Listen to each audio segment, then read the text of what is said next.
Hello friends, তোমরা সবাই কেমন আছো? আশা করি সবাই ভালো আছো। আমিও অনেক ভালো আছি। আর আজকে এটা আমার ফার্স্ট ইউটিউব ব্লগ। তোমরা সবাই বলবে যে কেমন হয়েছে, অবশ্যই লাস্ট অবধি দেখবে, সবাই পাশে থাকবে যাতে এইভাবে নতুন নতুন ভিডিও করতে পারি। আশা করি তোমরা ভিডিওটা এন্ডিং অবধি দেখবে। আজকের রেসিপিটা হলো ঘুগনি রেসিপি। So let's start. প্রথমেই আমরা পেঁয়াজ কুচি, টমেটো কুচি, লঙ্কা কুচি আর একটু হাফ পেঁয়াজ 3 টুকরো সাথে আদা কুচি করে রাখবো। এখানে কী কী স্পাইসেস লাগবে বলে দিচ্ছি।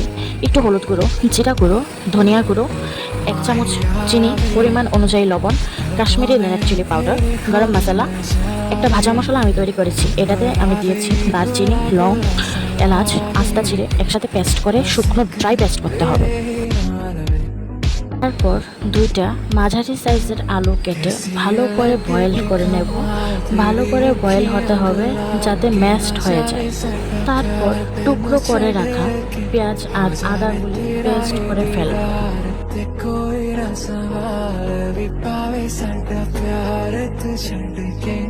তারপর ঘুগনির জন্য মটরগুলি ভিজিয়ে 4 থেকে 5 ঘন্টা আগে রেখে দিয়েছিলাম। তারপর ভালো করে ধুয়ে কুকারে দিয়ে দেব।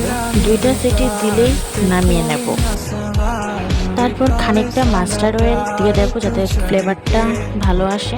আপনারা চাইলে সাদা তেল দিয়েও করতে পারেন। ভালো করে অয়েলটা গরম করে তারপর 3টা তেজপাতা আর কিছু শুকনো লঙ্কা দিয়ে দিলাম। আপনারা চাইলে আরও বেশিও দিতে পারেন বা কমও দিতে পারেন। ভালো করে ভাজা ভাজা করে ফেলবো। তারপর যে পেঁয়াজটা বানিয়েছিলাম সেটা দিয়ে দেব, সাথে একটু হলুদ গুঁড়ো দেব টেস্টটা ভালোর জন্য, একটু চিনি দিয়ে দেব, পরিমাণ মতো একটু লবণ দেব। ভালো করে নেড়ে চেড়ে একটু সময়ের জন্য ঢাকনা দিয়ে দেব।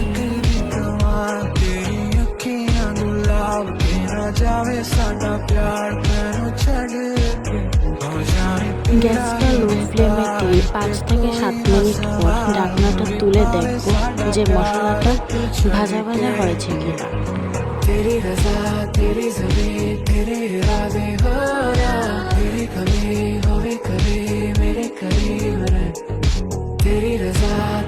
তারপর কুচি করে রাখা পেঁয়াজগুলি দিয়ে দেব। তারপর জিরে গুঁড়ো, ধনিয়া গুঁড়ো, হলুদ গুঁড়ো দিয়ে নাড়াচাড়া করব। একটু কাশ্মীরি লঙ্কা গুঁড়ো দেব যাতে দেখতে সুন্দর লাগে। তারপর টমেটো কুচিগুলি দিয়ে দেব। ভালো করে ম্যাশ করে একটু জল দিয়ে দেব।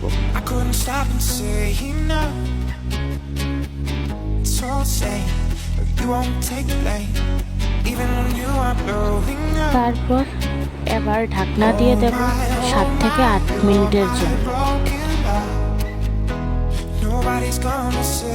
এবার সিদ্ধ করে রাখা আলুগুলো মিডিয়াম পেস্ট করে ফেলব। তারপর কুচি করে রাখা লঙ্কাগুলো দিয়ে দেব। তারপর এবার ঢাকনা দিয়ে দেব 7 থেকে 8 মিনিটের জন্য। সিদ্ধ করে রাখা মটরগুলি দিয়ে দেব। এক্সট্রা জল দেব না, সিদ্ধ করে রাখা জলটাই দিয়ে দেব।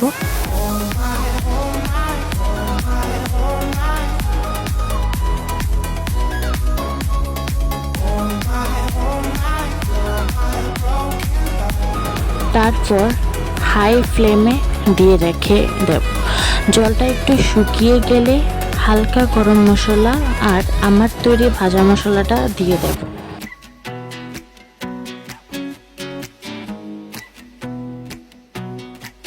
একটু পরে কালারটা দেখব, জাস্ট এবার হয়েছে তো দোকানের মতো দেখতে। এবার আপনারা এটা একবার বাড়িতে বানিয়ে দেখবেন। যদি ভালো লাগে তাহলে চ্যানেলটা সাবস্ক্রাইব করে লাইক শেয়ার করে পাশে থাকবেন। যদি কোনো ভুল হয়ে থাকে তাহলে অবশ্যই তোমরা ভুলটা ধরিয়ে দিও আমাকে। কারণ জানি না কিভাবে করতে হয়, কিন্তু ফার্স্ট ট্রাই করলাম আমি।